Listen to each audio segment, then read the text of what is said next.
আমাকে ফিরিয়ে দিও না, আমি তোমাকে সাহায্য করতে এসেছি। তুমি কি আমার বন্ধু হবে? বন মানুষ অনেক রেগে গেল। সে পরিণীতাকে হাতে তুলে নিয়ে একটা গাছের কোঠরে লুকিয়ে রাখলো। আর ঠিক তখনই কিছু মৌমাছি বন মানুষকে আক্রমণ করলো।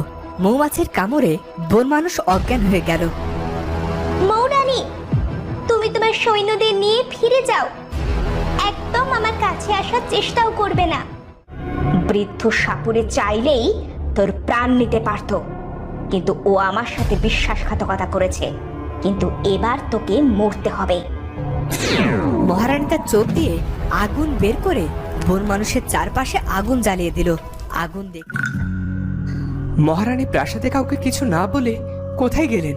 আমাকে তো বললেন ঘুমাবে, তবে কি লুকাচ্ছে মহারানী?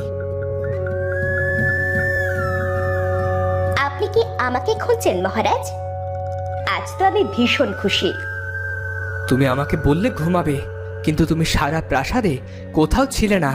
মহারানী হয়ে তুমি কখন কোথায় যাও সেটা মহারাজ হিসেবে আমার জানার ভীষণ প্রয়োজন। আমি তো মহারানী, আমারও তো ইচ্ছে করে নিজের মতো চলতে। যাই হোক, তুমি যখন জানতে চাইছো তখন শোনো। এই যে কাইতন, এটা একটা সন্ন্যাসী আমাকে দিয়েছে। আমি গিয়েছিলাম পদ্মপুকুরে। এটা পদ্মপুকুরের পানিতে শুদ্ধ করে আপনার জন্য নিয়ে এসেছি। আমার ভুল মার্জনা করবেন। আমার ভুল হয়ে গেছে মহারানী। আমার প্রাসাদে রাক্ষসীর পা পড়েছে। কে যে আসল আর কে যে নকল কিছু বুঝতে পারছি না। আমি সেই রাক্ষসী। কি মহারাজ, আপনি কি এটাই মনে করেন? মহারাজ, আমি আপনার স্ত্রী। রাজ্যের মহারানী হিসেবে বা একজন অবলা নারী হিসেবে হলেও আমাকে আপনার সম্মান করা উচিত। আমি দুঃখিত মহারানী। যদি তুমি সে রাক্ষসী হতে তবে পবিত্র এই পদ্মপুকুরের পানি স্পর্শ করার আগেই পুড়ে ছাই হয়ে যেতে। আমি চলি মহারানী, আমার জরুরি একটা কাজ আছে। বোকা রাজা, কিছুই জানে না, কিছুই বোঝে না, অথচ মহারাজ হয়ে বসে আছে। কে জানে না যে পদ্মপুকুর পবিত্র স্থান? রাজপুত্র তো শেষ, এবার যুবরানী। যুবরানী? যুবরানী কি হয়েছে মহারানী? তুমি এখানে কি করছো? প্রাসাদে কি কোনো কাজ নেই নাকি আজকাল সব দাসীরা গায়ে হাওয়া লাগিয়ে ঘুরে বেড়ায়? যাও, নিজের কাজে যাও, নইলে সব কথাকে ঘাড় ধরে বের করে দেব। মহারানী, আপনার কাছেই আমি এসেছিলাম। আপনি তো গোলাপ পানিতে স্নান করবেন, আমি হামামখানা প্রস্তুত করেছি। সব সময় শুধু মুখে মুখে তর্ক। যাও এখান থেকে।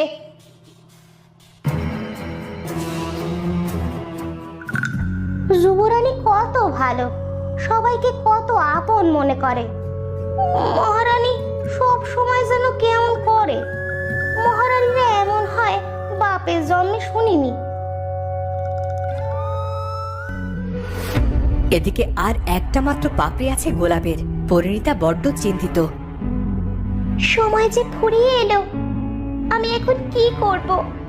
কেমন করে বাঁচাবো আমার রাজপুত্রকে? মন মানুষ কেন কিছু বুঝতে পারছে না? তখন পরিণীতা বুদ্ধি করে একটা গাছের পেছনে লুকিয়ে পড়ল। বন মানুষ সেখানে এসে পরিণীতাকে দেখতে পেল না। তুমি কোথায়? আমার কথা শুনতে পাচ্ছ? বোন কিন্তু নিরাপদ নয়। এদিকে এসো, আমার সাথে তো তুমি আমার প্রিয় জায়গায় যেতে চেয়েছিলে, শুনছো? পরিণীতা কোনো উত্তর দিল না, কিন্তু বন মানুষ রূপী রাজপুত্র অস্থির হয়ে ছুটোছুটি করতে শুরু করলো। কিন্তু সময় ফুরিয়ে যাচ্ছে। পরিরানী বড্ড চিন্তিত। পরিরানী, কি হয়েছে? তোমাকে কেন এত চিন্তিত লাগছে? পরিরাজ্যে কি নতুন কোনো বিপদ এসেছে? ওদিকে দেখুন পরিরাজ, আমাদের প্রিয় দুজন মানব বন্ধুর বড্ড বিপদ। রাজপুত্রের কিছু হলে পরিণীতা আর বাঁচবে না। ওদিকে আবার রাক্ষসী ফিরে এসেছে। কি বলছো পরিরানী? এত কিছু হয়ে গেল আর আমি কিছুই জানি না। এবার আমাদের কি করা উচিত পরিরাজ? ওরা বিশেষ ক্ষমতা সম্পন্ন মানব, ওদের সাথে আমরাও যে জুড়ে আছি। হিংসে, এবার আমি পৃথিবীতে যাব আর বন মানুষের মনে হিংসা জাগিয়ে তুলব। কিন্তু সেটা কেমন করে পরিরাজ? পরিণীতার হাতে যে আর সময় নেই। ওর গোলাপের কেবল একটি পাপড়ি অবশিষ্ট আছে। ওই একটা পাপড়ি ঝরে পড়ার সাথে সাথেই রাজপুত্রের প্রাণও ঝরে পড়বে। শেষ চেষ্টা করতেই হবে। আমি ওখানে যাব ওদের কাছে, তুমি একদম ভেবো না। চলি।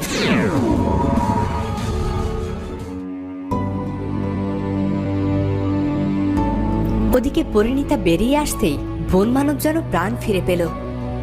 কোথায় ছিলে তুমি? তোমার যদি কিছু হয়েছে তো? তুমি আছো তো, আমার কিচ্ছু হবে না। তোমাকে দেখতে না পেয়ে আমার কেমন যেন লাগছিল, আমি ঠিক বুঝতে পারছিলাম না। তখন সেখানে পরিরাজ চলে আসে। পরিরাজ, আপনি এখানে? হ্যাঁ পরিণীতা, তুমি আমার সাথে পরিরাজ্যে ফিরে চলো। এই বন মানুষকে তুমি কোনোদিনও তোমার মায়ায় মুগ্ধ করতে পারবে না। তুমি আমার সাথে এসো। ওদিকে লাল গোলাপের শেষ পাপড়ি খসে পড়ল। মাটিতে পড়ার আগেই বন মানুষ চিৎকার করে বলল, না, তুমি যাবে না। আমি তোমার সাথেই থাকতে চাই। তুমি আমার একাকিত্ব দূর করেছো। আর ঠিক তখনই বন মানুষ রাজপুত্রে পরিণত হলো। আমি পেরেছি পরিণীতা। আমি সব সময় চেয়েছি তোমরা একসাথে থাকো। তোমাদের আলাদা করার কেউ নেই। এখন দ্রুত প্রাসাদে ফিরে যাও। রাক্ষসী ফিরে এসেছে। রাক্ষসী কিভাবে ফিরে এলো? মনে করে দেখো, রাক্ষসী প্রতিজ্ঞা করেছিল ও ফিরে আসবে, আর ও তাই করেছে। আর এবার শুধু পৃথিবীর নয়, গোটা গ্রহ নক্ষত্রের বিপদ। যাও, পারো তো রাক্ষসটাকে আটকাও। চলো পরিণীতা, আমাদের যেতে হবে। ধন্যবাদ পরিরাজ, আমাদের সাহায্য করার জন্য। বন্ধুর জন্য তো এটুকু করাই যায়। তবে হ্যাঁ, রাক্ষসী তোমাদের ক্ষতি করতে চায়, তাই তোমরা সাবধানে থেকো।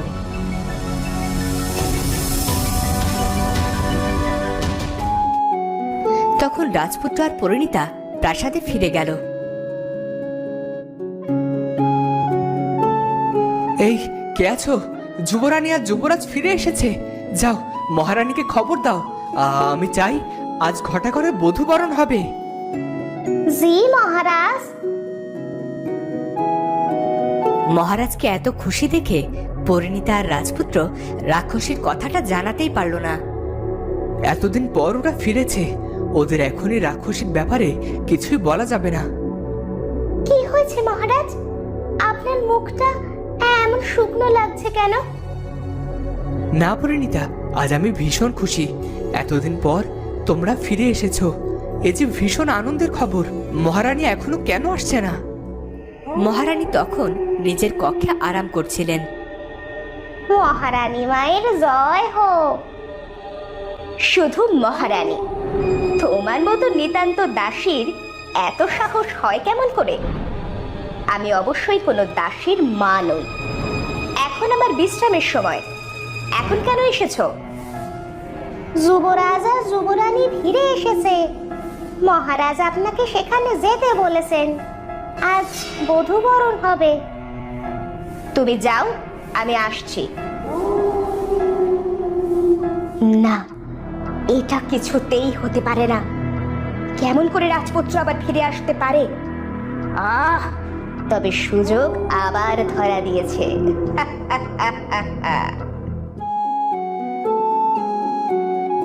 মহারানী আসছেন মহারাজ। রাজবধূ যেন প্রাসাদের প্রাণ, আমাদের মহল সুন্দরী। রাজপুত্র আর রাজবধূ যেন রাজজোট, চোখ ফেরানো যায় না।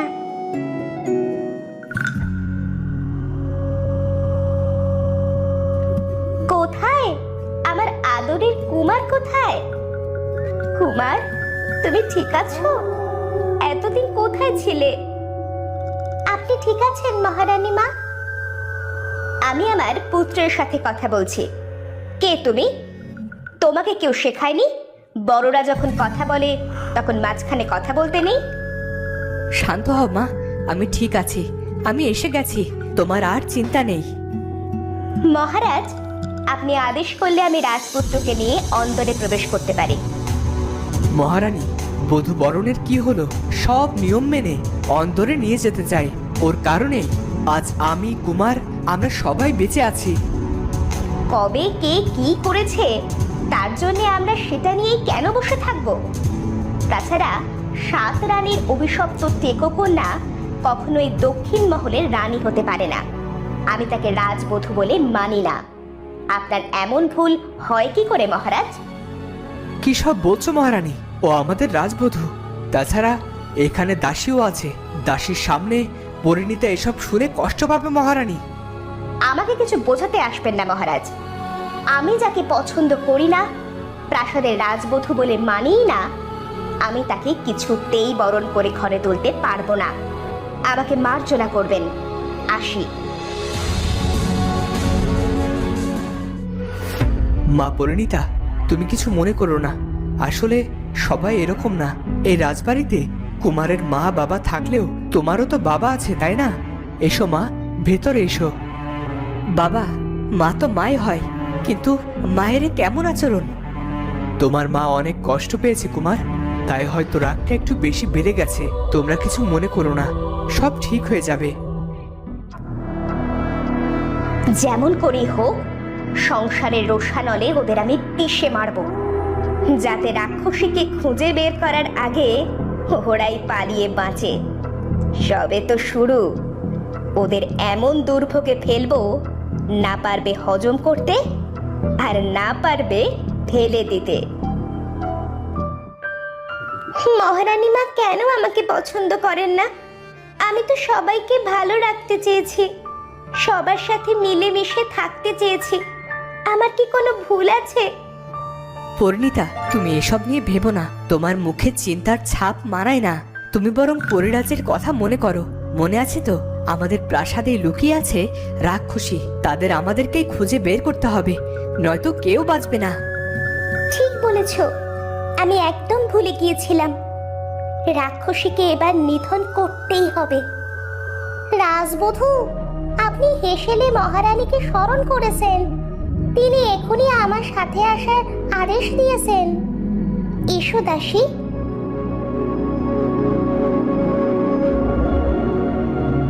ওদিকে মহারানী তৈরি করছেন অদ্ভুত এক ফাঁদ।